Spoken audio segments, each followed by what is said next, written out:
Selamat malam pemirsa, setelah masyarakat berpolemik tentang proyek kereta cepat Wush, akhirnya Presiden Prabowo Subianto menegaskan untuk apa ribut-ribut soal Wush. Menurut Presiden, setelah dipelajari tidak ada masalah dalam proyek Wush, bahkan Presiden Prabowo meminta rute Wush diteruskan sampai Surabaya hingga Banyuwangi. Pemirsa, inilah titik balik kereta cepat Wush. Disorot tajam terkait utang dan dugaan pidana, kini kita akan mencoba membuka data. Kita akan bicara fakta, kita akan coba memahami proyek Wush dari A sampai Z. Pemirsa, inilah Top Ekonomi bersama saya, Leonard Samosir.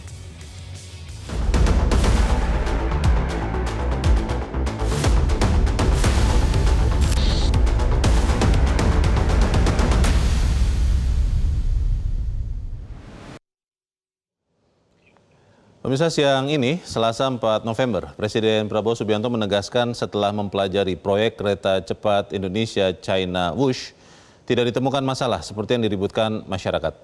Presiden mengatakan, apa itu ribut-ribut Wush? Saya sudah pelajari masalahnya, tidak ada masalah, saya tanggung jawab nanti. Wush itu semuanya, Indonesia bukan negara sembarangan, kita hitung, nggak ada masalah itu.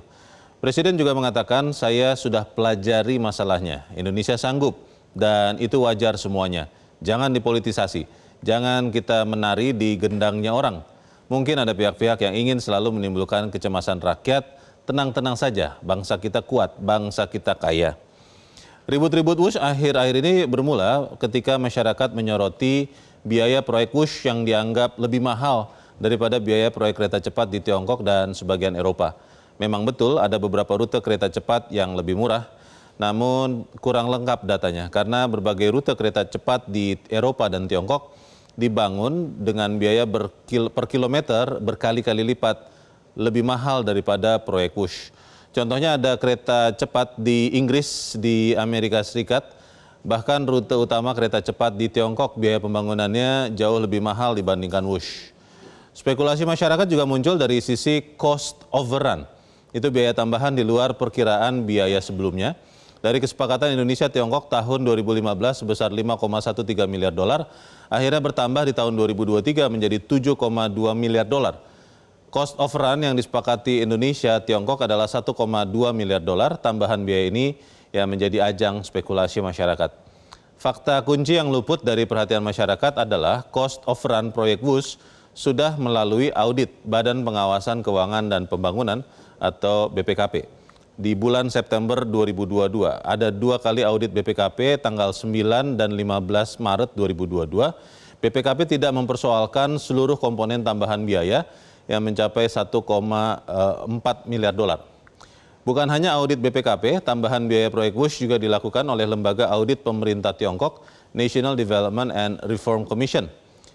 Dalam rupiah, tambahan biaya oleh BPKP tercatat 21,4 triliun rupiah, sementara audit oleh Tiongkok sebesar 15,4 triliun rupiah. Akhirnya Indonesia dan Tiongkok sepakat angka cost overrun adalah sekitar 18 triliun rupiah. Jadi jelas biaya tambahan ini sudah lewat audit otoritas pemeriksaan anggaran di negara di Indonesia dan Tiongkok.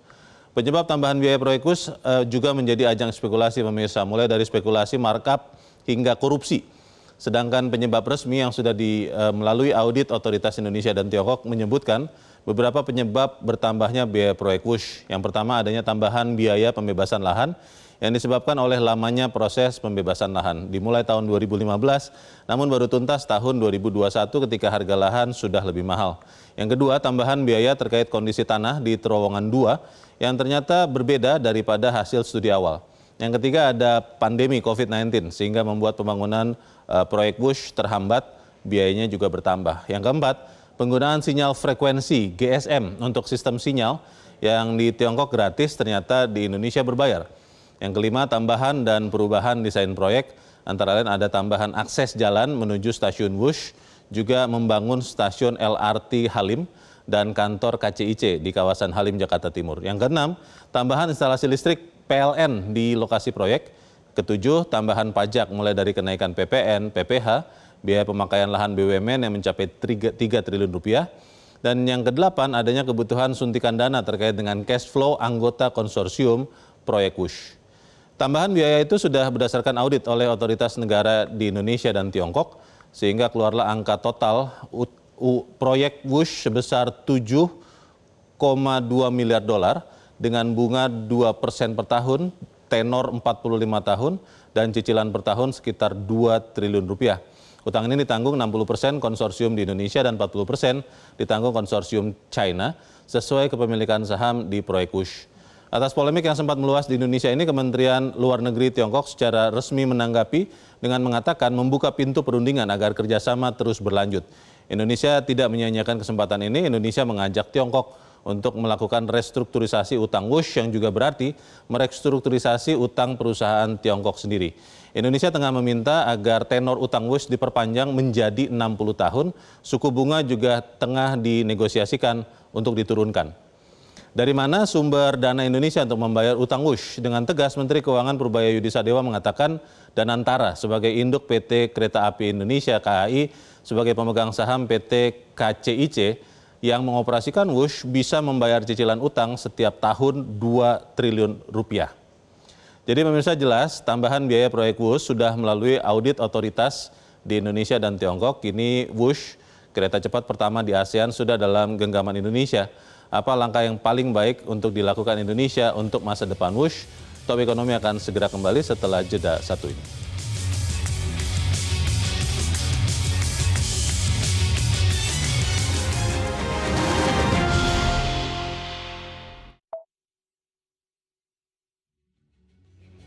Ya pemirsa, malam ini di Studio 1 Metro TV telah hadir 3 orang narasumber di studio dan 1 orang narasumber melalui sambungan telekonferensi. Di sebelah kanan saya adalah pakar transportasi dari Institut Teknologi Bandung atau ITB, Profesor Harun Al-Rashid. Prof. Harun, selamat malam. Malam, Pak Leonard. Terima kasih sudah hadir. Kemudian di sebelah kiri saya adalah Koordinator Rumah Juang Prabowo Gibran, Andi Azwan. Mas Andi, selamat malam. Malam, Mas Yu. Juga telah hadir bersama kita Associate Director BUMN Research Group FBUI, Toto Pranoto. Mas Toto, selamat malam. Malam, Leo. Dan juga telah hadir bersama kita melalui sambungan telekonferensi Managing Director Political Economy and Policy Studies atau PEPS, Antoni Budiawan. Pak Antoni, selamat malam. Selamat malam, Bung Leonard. Ya, Pak Antoni, saya langsung bertanya kepada Anda. Tadi di bagian awal kami sudah memaparkan beberapa data. Salah satunya adalah ada hasil audit dari BPKP. Ini kalau tidak salah memang benar disampaikan lewat live YouTube di rapat dengar pendapat dengan DPR oleh Direktur Utama waktu itu PT KAI Didik Hartanto 9 November 2022 bahwa sudah ada audit BPKP yang mengatakan terutama salah satunya adalah cost of run-nya bisa diterima. Pendapat Anda terkait ini bagaimana, Pak Antoni? Ya, memang ya baguslah ya kalau memang itu bisa diterima, tapi masalahnya adalah di dalam misalnya komponen dari 1,2 miliar itu ada sekitar 389 itu kan ada komponen bunga yang dikapitalisasi. Jadi komponen bunga itu dianggap cost overrun, ya, lalu kemudian dikenakan bunga 3,4%, ya tadinya dari pokok utang 2%. Ini adalah praktek yang tidak lazim. Tetapi yang lain-lainnya tentu saja bahwa itu sudah diaudit. Dan kita tahu pada saat itu bahwa auditnya dia pasti tidak akan membuat suatu yang bertentangan dengan apa yang diinginkan. Jadi saya rasa ini adalah kompromi bahwa ini yang memang harus ditanggung oleh proyek. Itu dari sudut itu dari sudut yang audit ya. Begitu Bung Leonard. Kalau menurut Anda, ini kan auditnya dari 2 negara ya Pak Antoni ya. Apakah memang masih bisa Pak untuk memunculkan celah? Kalau tidak salah yang Pak Antoni pernah katakan kerugian negara 70 triliun rupiah Pak. Seperti apa Pak Antoni? Begini, bahwa masalah di sini adalah sebetulnya bukan masalah dari audit atau apapun itu. Yang masalah di sini adalah proyek ini cost-nya adalah 7,2 miliar. Dan kalau kita dengan Jepang 6,2 miliar.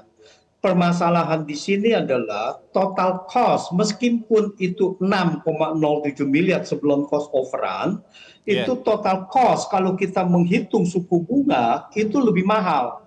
Kalau dengan 7,2 miliar dengan pinjaman 75%, lalu suku bunga sebagian 2% dan sebagian 3,4%, kalau kita bandingkan dengan Jepang yang menawarkan 6,2 miliar dolar pada saat itu, lalu dengan bunga 0,1%, maka proyek dari China ini 4,5 miliar lebih mahal dalam kurun waktu 50 tahun. Jadi total cost of ownership itu lebih mahal 4,5 miliar, setara dengan 73 sekian triliun kalau dengan kurs 16.300. That is poinnya adalah kenapa proyek yang dari China itu meskipun dengan 6,07 miliar itu tidak dipilih lalu digagalkan dengan mengatakan bahwa tidak perlu ada jaminan. Pemerintah tidak menginginkan ada jaminan pemerintah, jaminan dari pemerintah atau dari APBN. Nah, ini menjadi decision factor, ya, yang sebetulnya ini harus ditaati terus. That is the point gitu. Bahwa yang mahal ini yang lebih dipilih dengan alasan begitu. Dan sekarang alasan ini mau dibalik. Bahwa sekarang kita memerlukan intervensi dari negara, dari APBN atau dari Danantara atau apapun. Intinya adalah uang publik gitu. Ini yang sebetulnya dipermasalahkan. Kalau waktu itu misalnya ya Pak Antoni, kita berandai-andai yang dipilih Jepang Pak. Apakah itu pasti akan lebih murah daripada China? Karena cost of run itu kan juga muncul setelah proyek berjalan Pak. Itu bagaimana Pak Antoni? Makanya yang saya katakan, saya compare-nya adalah 6,2 miliar dengan 6,07 miliar sebelum cost of run. Itu pun sudah lebih mahal proyek dari China. Karena yang membuat mahal itu apa? Suku bunganya. Dengan suku bunga 0,1% untuk proyek dari Jepang dan 2% dari proyek China. Itu sudah lebih mahal. Pada saat itu adalah 20 kali lipat, artinya proyek dari Jepang, suku bunga pinjamannya per tahun itu cuma 73 miliar sekian, anggap 75 miliar. Tetapi kemudian proyek dari China 1,5 triliun. Nah ini bunganya yang killing gitu. Ini yang membuat masalah, ini bunganya. Kita belum bicara cicilan. Baik Pak Antoni, saya ingin minta tanggapan Pak Mas Andi. Kalau Anda lihat seperti yang disampaikan Pak Antoni, seperti apa Mas Andi? Apakah memang menjadi tanda tanya ketika biaya awal ya, kita keluarkan dulu cost of run, memang kan relatif lebih murah yang ditawarkan Jepang pada saat itu, kenapa yang dipilih China? Menurut Anda bagaimana? Ya kalau kita lihat yang di sini adalah apa yang ditawarkan oleh Jepang itu kan ada langsung full ya, dia transfer itu dengan garantinya adalah APBN. Ini kan permasalahan juga. Yang dimintakan Jepang waktu itu? Dimintakan Jepang ya kan? Menariknya kalau Cina kan tidak melalui APBN. Di awal? Di awal itu kan juga. Dan juga kita lihat, kalau di Jepang itu tidak ada transfer teknologi. Semuanya 100% itu adalah dari teknologi Jepang dan Shinkansen yang mengoperatornya semuanya. Yang mengoperasi itu. Nah sekarang Cina, ini kita ada transfer teknologi nanti. Ya kan? Operasionalnya itu kan sekarang sudah mulai masuk kan orang-orang Indonesia. Walaupun masih banyak orang-orang dari China-nya yang level-levelnya udah agak tinggi lah ya. Tapi ini kan semua operator sudah dari Indonesia. Artinya transfer teknologi itu kan berjalan di situ. Itulah permasalahan juga. Kalau kita ingat ya, belum pernah kita ada namanya mobil nasional yang dari Jepang itu kan. Sampai sekarang itu. Karena kan permasalahan gitu, tidak pernah ada transfer teknologi kepada kita. Meskipun merek Jepang banyak. Merek Jepang banyak gitu ya. Di jalanan Jakarta. Jalan Jakarta kan. Apalagi dengan teknologi yang luar biasa seperti ini kan, yang sangat advance gitu loh. Kalau soal biaya tadi dikatakan Pak Antoni, biaya awal tuh dari awal kan lebih murah Jepang dibandingkan China, itu bagaimana? Ya kalau biaya awal lebih murah dibanding Jepang dan Cina, itu kan kalau hitungan ekonomi ya itu mungkin betul. Tapi apakah setelah ada overrun itu bagaimana gitu loh. Yang paling penting kan begini adalah apakah ada transfer teknologi untuk kita ke depan gitu. Itu kan ya kalau bisa costless menurut saya. Karena ini adalah lompatan teknologi yang dimana kita ini akan step ahead di atas negara-negara ASEAN untuk itu. Kalau soal biayanya tidak masalah? Ya kalau menurut saya sih nggak masalah. Selama itu memang bisa di cover oleh konsorsium untuk itu. Gitu ya? Iya. Mas Toto, kalau dari awal kan tadi yang dikatakan Mas Andi bahwa tidak ada permintaan dari China untuk jaminan APBN. Tapi kan di perjalanan ternyata berubah. Kalau waktu itu kita berandai-andai, yang dipilih sebagai partner adalah Jepang. Apakah akan tetap minta garansi dari pemerintah lewat APBN atau jangan-jangan bisa juga dinego kemudian jadi tidak ada? Bagaimana? Ya, ini kan kita berandai-andai ya. Iya. Pada saat dulu misalnya konsep perjanjiannya dengan Jepang, misalnya modelnya harus ada garansi dari government, kan tentu tidak akan ada riak-riak seperti yang sekarang terjadi. Kan udah jelas, pembiayaannya dijamin oleh pemerintah misalnya ya. Tapi kan kemudian pilihannya tidak ke sana. Pilihannya karena kemudian China menawarkan ya beberapa hal. Satu, kaitannya dengan bahwa bisnisnya lebih kepada B2B misalnya begitu ya. Kedua, pilihan-pilihan teknologinya. Mungkin juga dianggap tanda petik relatif lebih unggul dibandingkan yang di-offer oleh Jepang misalnya pada saat itu ya. Sehingga saya kira pilihannya memang bukan satu-satunya alasan-alasan finansial. Misalnya karena lebih murah ya, dari segi bunga dan lain-lain. Pasti ada beberapa aspek lain yang kemudian menyebabkan pemerintah memutuskan untuk memilih China sebagai partner untuk... Aspek apa itu, Mas Toto, yang lebih kuat daripada kemampuan negara membayari? Saya kira saya menduga ada banyak hal lain lagi ya. Tadi misalnya kaitannya dengan soal perjanjian perlunya ada semacam transfer of knowledge misalnya ya dari teknologi Cina ke teknologi Indonesia misalnya ya. Bagaimana orang-orang di kereta api Indonesia kemudian juga dikirimkan ke China ya untuk belajar mengenai bagaimana mengoperasikan dengan cepat begitu ya. Dan juga kemudian kaitannya dengan soal kaitan musuhnya dalam konteks yang lebih luas. Mungkin ada hal-hal lain lagi dalam portfolio kerjasama Indonesia dengan China yang tidak semata-mata hanya dalam basis di konteks kereta api. Lebih ke aspek politis? Saya kira mungkin bagian-bagian itu juga mungkin termasuk dalam pikiran yang membuat keputusan kemudian kenapa memilih China. Jadi saya kira banyak variabel-variabel lain yang menjadi penentu keputusan kenapa kemudian kereta api cepat ini berpartner dengan China. Kalau soal cost overrun, ini kan sebenarnya jamak di proyek-proyek besar seperti ini. Kalau menurut Anda, Mas Toto, cost overrun yang kemudian akhirnya muncul, itu masih masuk akal? Lalu memang tidak ada celah hengki-pengki di situ atau seperti apa? Kalau saya sih ngelihatnya bahwa kemudian mungkin ada asumsi-asumsi yang tidak cukup tepat dibuat pada saat membuat feasibility study-nya sehingga terjadi cost overrun ini. Jadi ada beberapa hal yang menurut saya juga memang bisa menjadi pembeda antara China dan Indonesia. Misalnya kan biaya cukup besar dalam konteks tadi kan misalnya biaya untuk pembebasan lahan misalnya ya. Sementara kalau di China itu kan membangun kereta api cepat, lahan boleh dibilang relatif angkanya nol. Karena semua lahan itu kan milik negara. Ya, jadi yang dibangun itu relatif lebih banyak kepada capital expenditures dalam konteks pembangunan infranya, jalannya, jalan keretanya atau pengadaan sarananya. Lahannya sendiri bukan masalah ya dan lain-lain ya. Sehingga dalam konteks itu mungkin jadi berbeda karena Indonesia kemudian misalnya nih pembebasan tanah kan juga perkara yang nggak mudah. Banyak sekali hambatan-hambatan pada saat konstruksi itu karena tanahnya tidak bisa dibebaskan. Itu mau proyek infrastruktur lah di Indonesia. Dan lain-lain lah ya. Itu menurut saya kemudian menyebabkan terjadinya tadi cost overrun ya. Belum lagi ini kan juga pengalaman pertama bagi Indonesia membangun high speed rail ya. Jadi mungkin banyak hal lain lagi juga yang kemudian biaya tidak terduga muncul pada saat ini kemudian diimplementasikan. Jadi hal itu menurut saya menyebabkan terjadinya pembengkakan biaya ya. Kita akan cek ke Pak Harun, Prof. Harun, kalau saya ingin ke cost overrun dulu. Itu memang seperti itukah bahwa perencana dari Tiongkok tidak mengetahui fakta yang sangat mendasar bahwa di Indonesia tanah itu tidak dimiliki oleh negara, ada biaya yang harus keluar, lalu ada soal frekuensi GSM misalnya yang harus juga dibayar. Seperti itukah kemudian menjadi dasar cost overrun ini menjadi begitu besar atau seperti apa Anda lihat? Oke, ini bicara moneter ya. Tadi Bang Antoni ya, Bang Antoni juga bicara moneter, hitung-hitungan. Jadi secara konvensional, ideally ya, kalau kita punya teknologi semuanya, istilahnya gambar, desain itu disiapkan oleh negara. Yang lain silakan tanding nawar gitu. Tapi pemerintah udah punya cost estimate.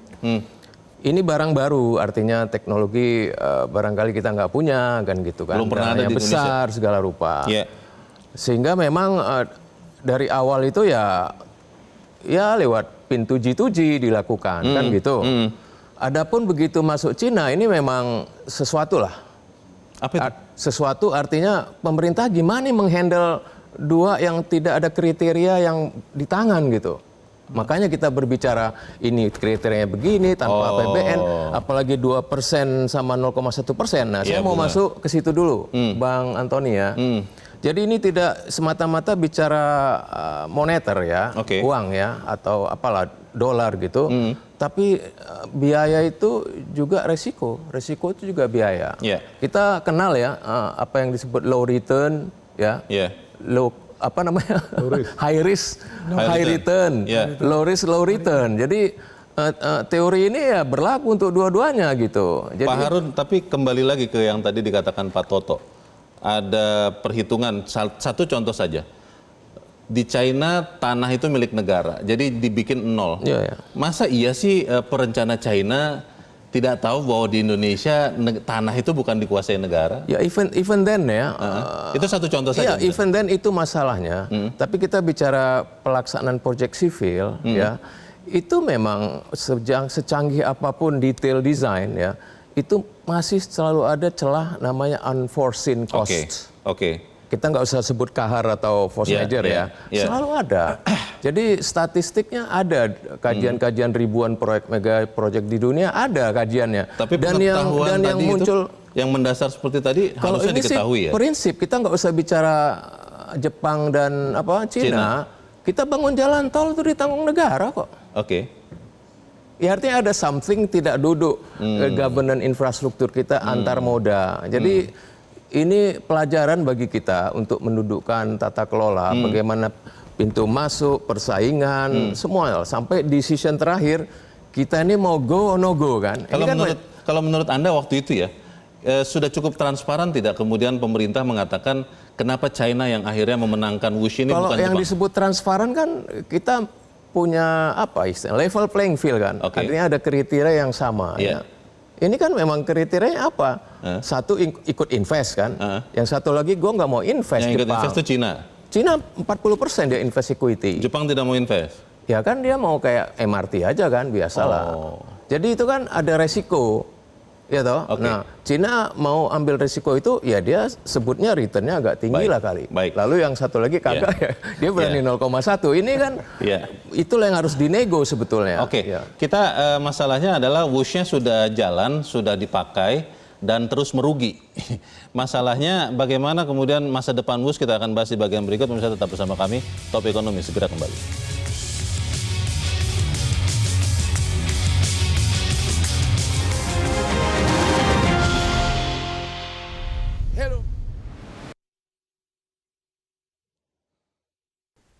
Tapi kalau ini kan kayak sisi di bawah Danantara kan ya. Kalau di bawah Danantara kan mereka udah punya manajemen sendiri, udah punya dividen sendiri yang rata-rata setahun bisa 80 triliun atau lebih. Harusnya mereka manage dari situ, jangan ke kita lagi. Karena kan kalau enggak ya semuanya ke kita lagi, termasuk dividennya. Jadi ini kan mau dipisahin swasta sama government. Ya jangan kalau enak swasta, kalau nggak enak government, saya pikir begitu ya Pak. Terima kasih Anda masih bersama kami, kita masih membicarakan soal WUSH. Saya ingin ke Pak Antoni lagi. Pak Antoni, WUSH ini sudah dipakai setiap hari Pak, banyak yang sudah merasakan manfaatnya.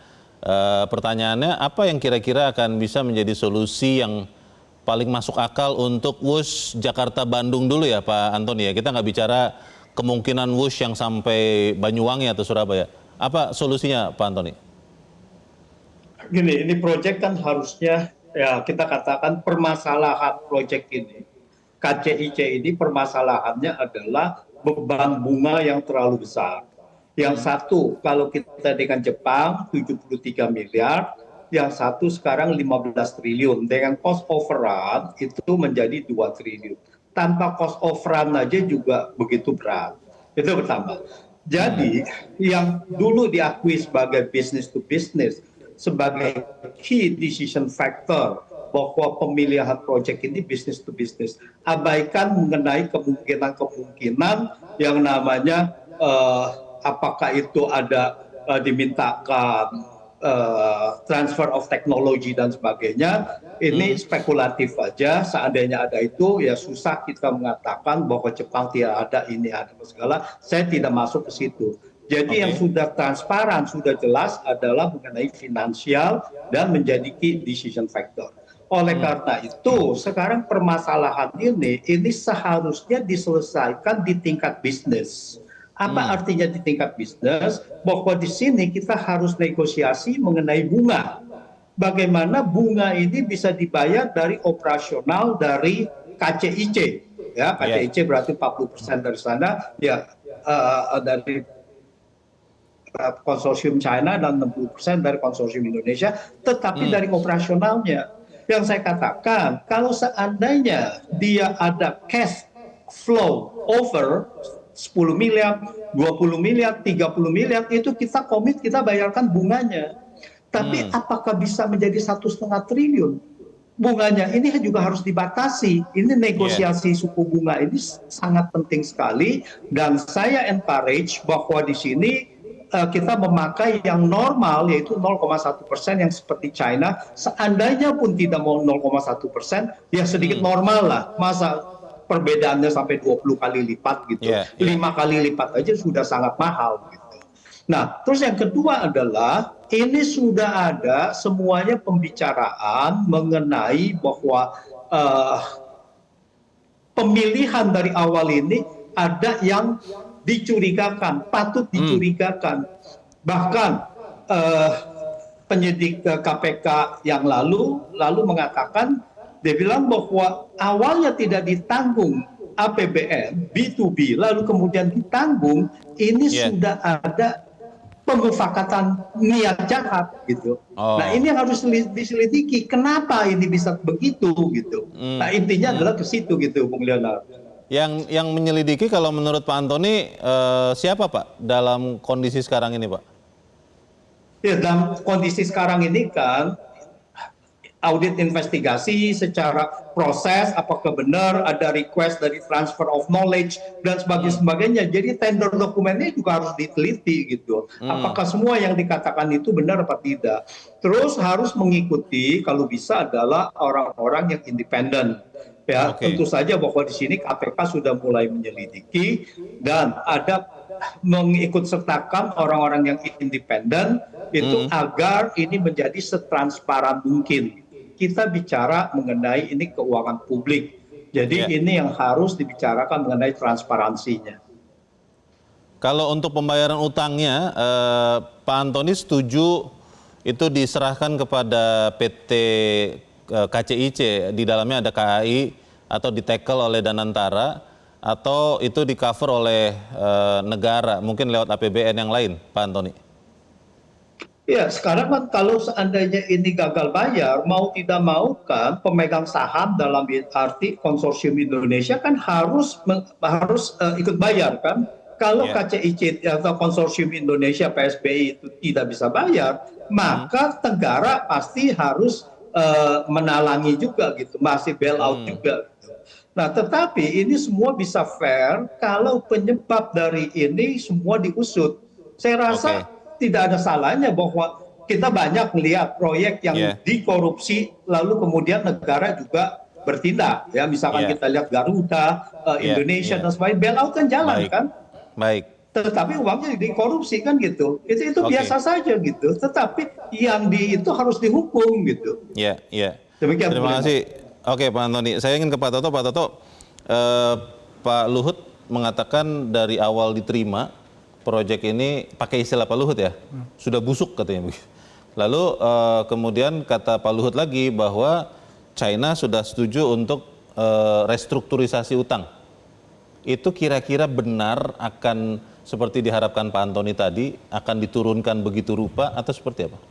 Ya menurut saya mungkin ini kita harus kembalikan dulu kepada apa istilahnya ya, aspek legal terkait dengan soal proyek ini sebetulnya. Jangan lupa bahwa ada Undang-Undang Kereta Api ya, Undang-Undang 23 tahun 2007. Bilangnya gini sebetulnya, ada dua lembaga yang harus menyelenggarakan kegiatan perkeretaapian. Satu lembaga yang menyelenggarakan atau badan usaha khusus infrastruktur, satu lagi badan usaha operator kereta api. Keretanya. Kereta Api Indonesia, KAI itu operatornya. Oh, Tapi badan layanan infrastruktur kereta apinya belum ada. oke. Jadi yang kemudian terjadi adalah beban infrastruktur pembangunan WUS, kemudian itu ditaruh aja di tempatnya Kereta Api Indonesia. Sebagai operator dan Sebagai operator penyedia kereta. infrastruktur juga Dan akhirnya. infrastruktur, ya. Padahal di mana-mana common practice-nya, yang namanya infrastruktur kereta itu tanggung jawab negara. Di mana-mana tuh maksudnya di luar Indonesia? Ya, benchmark di luar negeri lah, dimanapun. Iya. Hampir sebagian besar itu infrastruktur kereta api itu ya jadi bebannya negara. Bukan BUMN-nya? Bukan BUMN itu kereta sebagai apinya? operatornya. Sehingga kalau tadi bicara apakah kemudian dalam jangka waktu tertentu investasi bisa menutupi nggak semua ongkos-ongkos ini, ya kita harus bagi tadi. Bahwa negara memang sebagian menanggung beban infrastrukturnya. Itulah yang menurut saya juga nanti akan terjadi kalau misalnya negara memutuskan untuk membangun lagi infrastruktur kereta di mana-mana, di pulau lain. Maka badan penyelenggara infrastruktur kereta ini harus bertanggung jawab terkait dengan soal investasi kereta dan lain-lain. Jadi kalau sekarang misalnya negara bilang kami mungkin juga akan gunakan APBN itu mestinya masuk ke dalam badan atau badan usaha penyelenggara infrastruktur keretanya. Tapi dalam bentuk PMN kan, penyertaan modal negara. PMN atau apapun namanya. Bukan kepemilikan dong? Bukan, dalam arti bahwa dengan dia kemudian mendapatkan investasi negara dan dia menyelenggarakan pembangunan infrastruktur, maka kemudian mereka yang bertanggung jawab. Kemudian mereka hidupnya dari mana?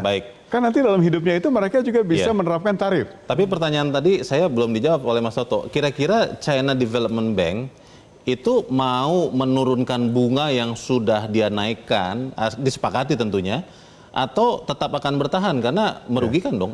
Kalau menurut saya sih kan udah terjadi nih, kita udah bicara misalnya renegosiasi, tenornya sudah dipanjangkan.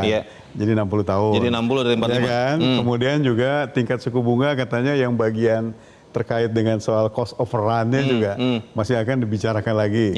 Untuk kemudian bisa diturunkan katanya. Ya saya kira ini bagian dari deal-deal yang menurut saya mestinya semua pihak akan berbicara dalam konsep win-win lah ya. Kan ini sifatnya juga lebih jangka panjang. Kepentingan Cina di Indonesia juga banyak. Atau sebaliknya juga kita ke Cina juga mungkin banyak. Jadi saya kira pada akhirnya ini akan menemukan titik temu lah yang kira-kira bisa memuaskan semua pihak. Mas Andi, saya masih ingat dulu pada saat WUS itu mau ditentukan, ada spekulasi mengatakan begini. Pada saat itu pemerintah ingin menyeimbangkan pilihan politik. Karena MRT sudah kerjasama dengan Jepang, kereta cepat, akhirnya dengan Tiongkok, dengan China. Itu benar atau tidak sih? Ya, kalau benar atau tidaknya pemerintah lah yang tahu ya. Tapi kalau persepsi... Kan Anda dekat dengan pemerintah. Ya, begini pemerintah aja. waktu itu dan itu pemerintah kan sekarang. gambaran dari persepsi itu. Tapi yang jelasnya itu kan adalah memang adalah ya presiden dan jajaran yang tahu untuk itu ya. Tapi kalau kita lihat ya bagaimana kereta api cepat China itu lebih modern sekarang kalau kita lihat. Yang di China ya maksudnya? Yang di China ya kan. Yang ini juga sekarang dipakai di Indonesia juga termasuk yang terbaru nih untuk Indonesia itu gitu. Yang terlihat dari segi politik lah kalau kita lihat di sini adalah kan China punya One Belt One Road kan, proyek Kobor itu. Ini kan juga termasuk untuk infrastruktur untuk kereta api itu kan. Sekarang jadi Belt Road Initiative. Jadi Belt Road Initiative kan seperti itu. Ini kan yang dikatakan Mas Toto tadi, ya pasti itu juga salah satu pemikiran ya untuk bisa harus menerima tawaran dari kita ini dari Indonesia untuk bisa menegosiasi untuk itu. Ya kan? Kalau kita lihat dari sisi pandangan saya untuk itu gitu. Tapi yang jelas win-win solution itu ada lah. Ya, dan kita juga saling membutuhkan dalam kategori untuk ekonominya kita ini secara makro maupun mikronya. Kalau ternyata misalnya negosiasi utang ini ya Mas Andi ya, China mengkompensasi dengan rencana perpanjangan rute yang disebut-sebut bisa sampai Banyuwangi atau Surabaya, itu layak atau tidak diberikan? Karena soal utang WUS ini aja kan masih harus dicarikan jalan keluarnya, membayarnya bagaimana? Ya gini, Mas Leo ya, kalau kita lihat itu memang dari awalnya kan itu Jakarta sampai Surabaya. Oh, rencana awalnya? Awalnya Jakarta Surabaya. Memang lewat Bandung dulu tesnya ini. Ya. Saya nggak tahu apakah lewat utara, apa lewat selatan, ya kan? Kalau kita lihat selatan ini kan termasuk daerah yang kurang beruntung dibandingkan utara, Jawa Selatan ya kan? Tapi kalau lewat Bandung selatan lah. Ya selatan kan, berarti sudah perhitungkan juga mungkin konturnya seperti apa, terowongan dibutuhkan atau lebih mahal, atau menggunakan trek-treknya dari miliknya kereta api gitu untuk mempermudah itu. Pasti sudah belajar lah sudah mempelajari hal itu seperti apa gitu. Maksud saya boleh tidak kemudian sebelum ini benar-benar clear ya, bagaimana membayar utang WUSH Jakarta Bandung, kemudian China kita berikan lagi untuk pembangunan. Boleh. Boleh, kenapa tidak gitu loh kan? Artinya kan ini kan sudah separuh jalan gitu. Yang penting adalah diaudit dulu. Diaudit dulu? Ya, diaudit dulu ya, Jakarta, Bandung dulu, biar clear. Oleh ini. siapa? Yang oleh BPKP ya kan? Ya, itu penting untuk itu juga. Jadi clear itu semuanya gitu. Baik. Pak Harun, kalau ini kemudian belum, Presiden sih sudah mengatakan saya tanggung jawab. Tapi kalau kemudian ada yang menyebut-nyebut tahun depan bisa lah mulai dibangun untuk sampai ke Surabaya atau Banyuwangi, Anda setuju atau tidak? Ya kita harus jawab dulu apa yang kita bahas malam ini, terutama Jakarta Bandung ini. Ya tadi kita ngobrol kan tadi Mas Tommy ya, Mas Toto bilang atau ya dan atau. Jadi di Undang-Undang Kereta Api itu antara prasarana dan sarana itu dan atau. Jadi boleh dua-duanya dia. Integrated boleh atau dua-duanya dan tidak atau. Harus terpisah. Iya dan atau. Operatornya. Nah, kita ini memang belum menjurus ke pisah itu. PTKA itu dua-duanya dia. Iya. Nah, itu cost structure-nya saya udah cek ya untuk kereta api cepat ini, cost structure-nya itu 94 prasarana, 6% MU dan roda itu gitu.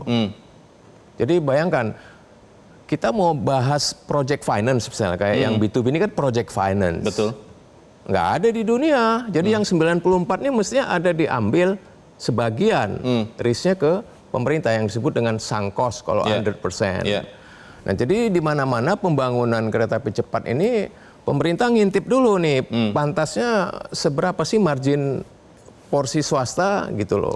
Dan kita harus suntik biar vitaminnya lah, artinya ukur-ukur vitaminnya berapa. Nah ini yang memang tidak ada kita dari awal. Nah, bicara kelanjutan, saya pikir ya yang sekarang ini kalau kita mau langsung lagi B2B, saya sih tidak menyarankan. Untuk yang ke Surabaya atau Banyuwangi ini? Iya, mestinya KPBU lah, kita udah punya payung yang jelas. Bahkan bukan hanya KPBU, rel existing aja, kita udah punya skema pembiayaannya. Nah pertanyaan yang paling basic, ini kira-kira kalau kan nanti akan ada serah terima ya, 50 tahun, 60 tahun. Ini yang terima siapa nih barang? Kayak KAI, KCIC? Loh kan udah habis masa konsesinya. Nah jadi ini penting, aset manajer ini penting.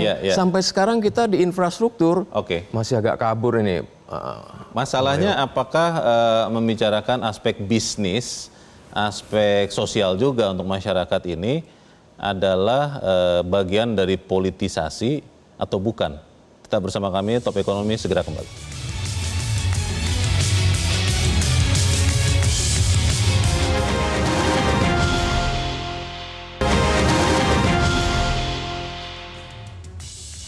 Terima kasih Anda masih bersama kami dan kita ada di bagian akhir dari Top Ekonomi malam ini. Saya ingin ke Pak Antoni. Pak Antoni, apa kira-kira Pak solusi yang paling bisa segera dilakukan dan objektif supaya kemudian WUSH ini bisa diselamatkan juga, Pak Antoni?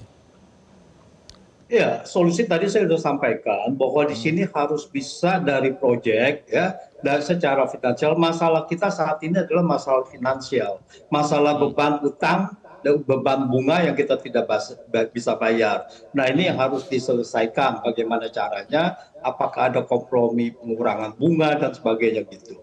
Yang kedua adalah tetap bahwa kalau seandainya ini ada penyelewengan proyek dan sebagainya, ini harus ditindak.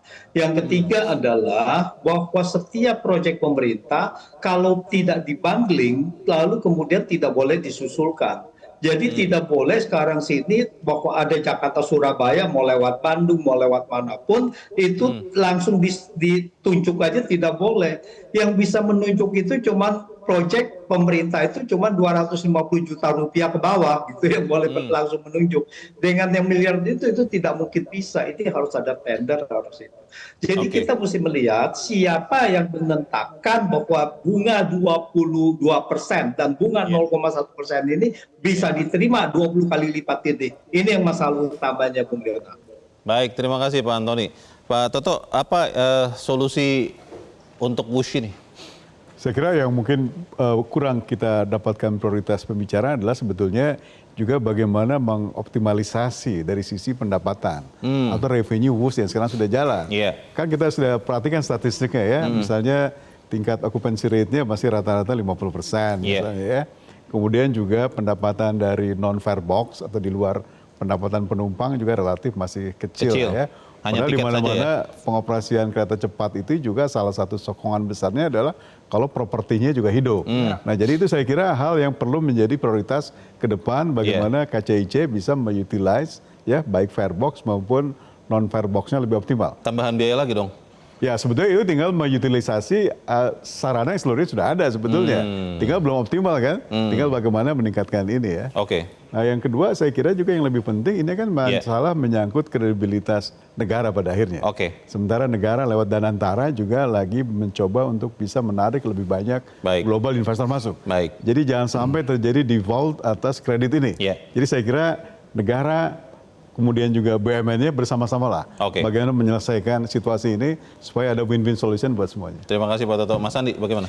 Ya, saya ingin mengucapkan terima kasih kepada Bapak Presiden kita yang sudah akan sangat optimis bahwa ini masalah sudah dapat diselesaikan dan beliau adalah komandannya untuk itu. Saya hanya meminta kepada seluruh masyarakat kita gunakan WUS. WUS makin mantap. Oke, terima kasih. Prof. Harun, terakhir apa yang harus segera dilakukan untuk menyelamatkan WUS ini?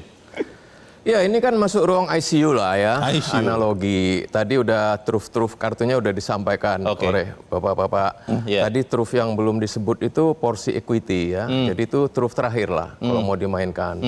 Jadi ya dari 60 silahkan mau 51 tuh batas lah ya.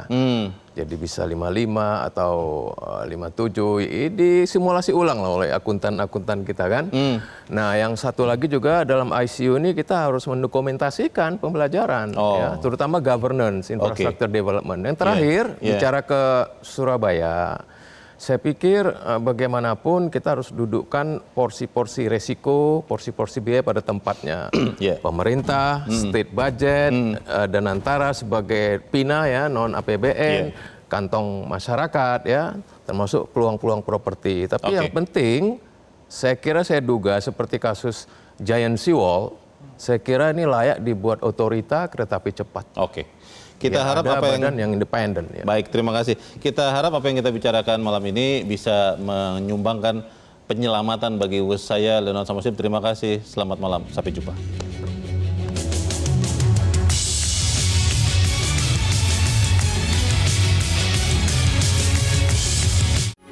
Metro TV